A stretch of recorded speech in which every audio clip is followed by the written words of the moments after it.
Hola, ¿qué tal? Mi nombre es Valeria Aquino, yo soy psicóloga, tengo formación en neuropsicología y en gerontología y trabajo ayudando a mujeres que están preocupadas por su memoria y por su estado de ánimo.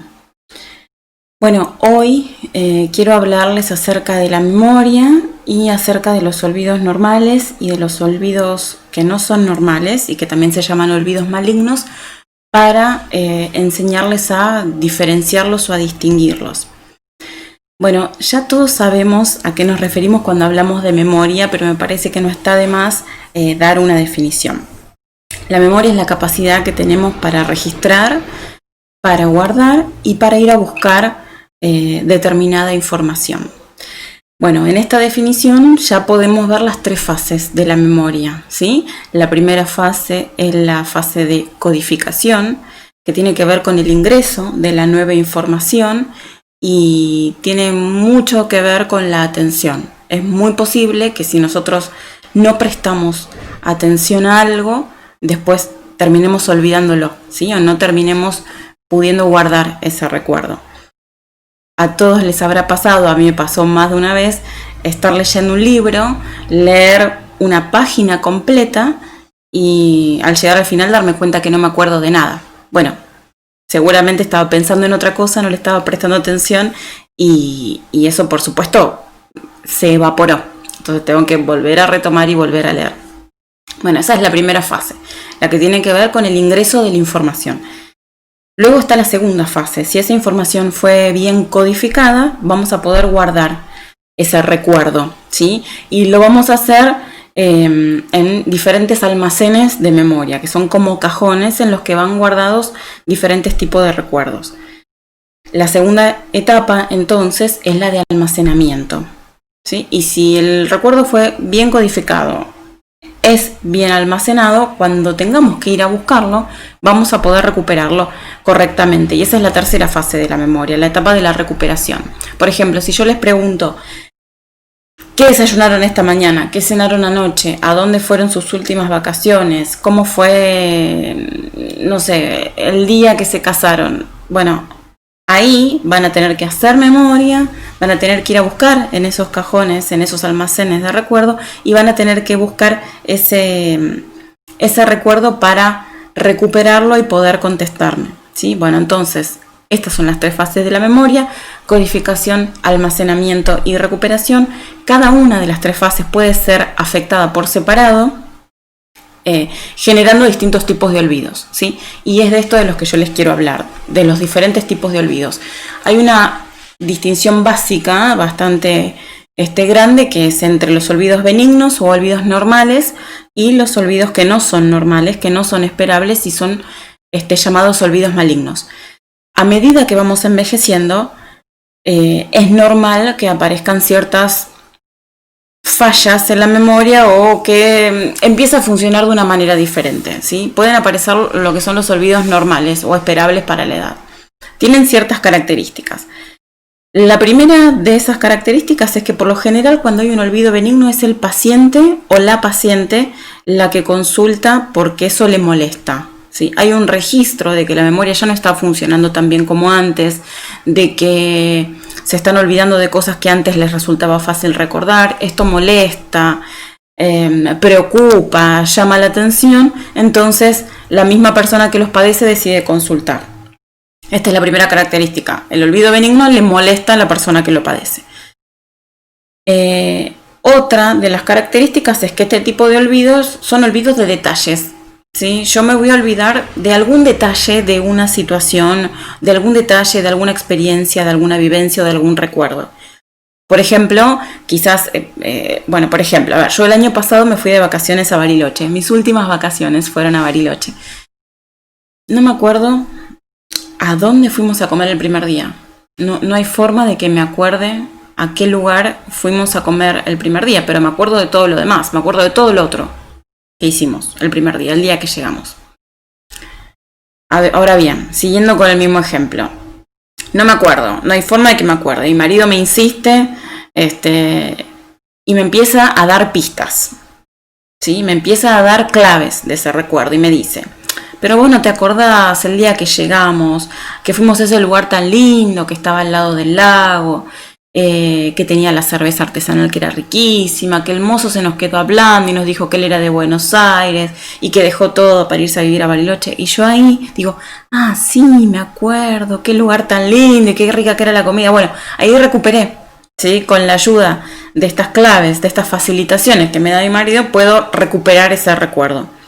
Esa es otra de las características, las pistas ayudan a poder acceder al recuerdo. Y la última de las características, o por lo menos la última de las características de las que quiero hablar hoy, es que este tipo de olvidos no interfieren en la vida cotidiana. Pueden ser muy molestos, pueden ser preocupantes, pueden generarnos inquietud porque reconocemos que la memoria ya no nos está funcionando tan bien como antes, pero lo cierto es que no van a generar ninguna interferencia en nuestra vida laboral, en nuestra vida social, en nuestras relaciones familiares, en nuestras relaciones de amistad, ni en el manejo que llevamos desde nuestra casa, por ejemplo, ¿sí?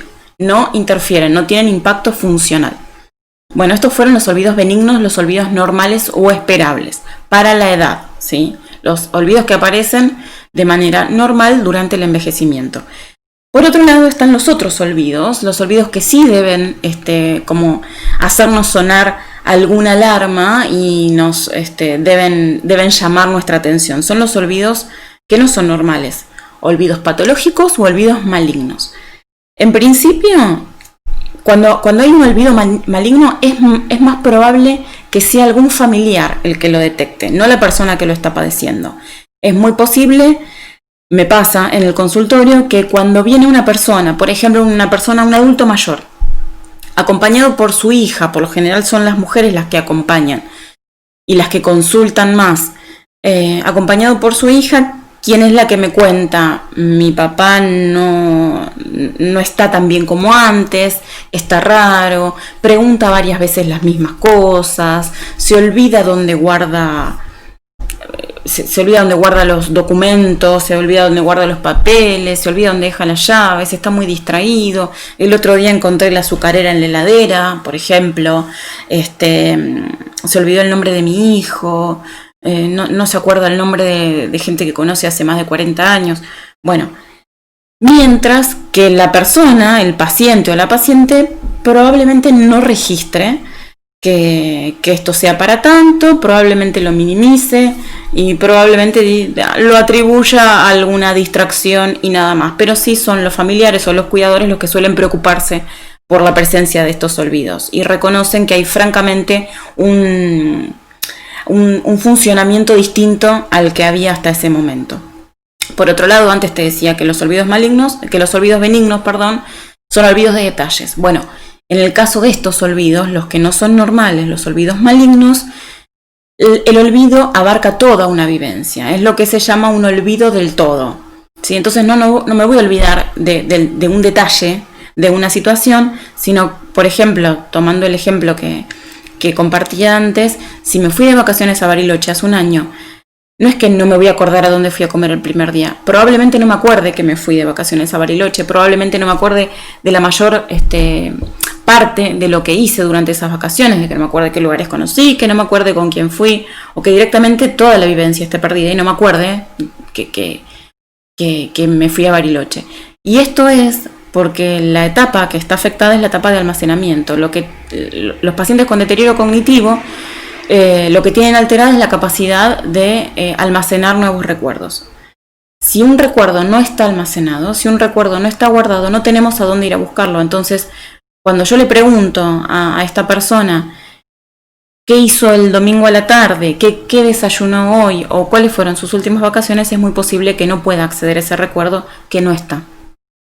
Por último, y me parece que es una de las cosas más importantes para tener en cuenta, es que estos olvidos sí interfieren con la vida cotidiana, sí tienen un impacto funcional, sí un impacto en el funcionamiento cotidiano.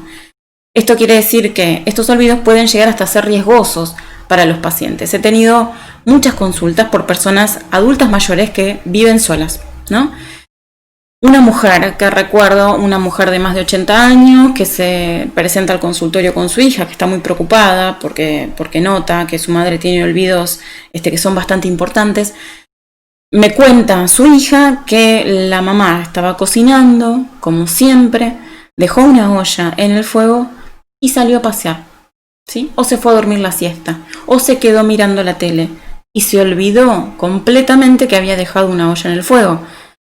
Y terminaron llamando a los vecinos, a los bomberos, porque advirtieron que había olor a quemado, advirtieron el humo y se preocuparon y terminaron llegando a los bomberos. Bueno, esto sucede, ¿sí? Es más común de lo que uno podría imaginar.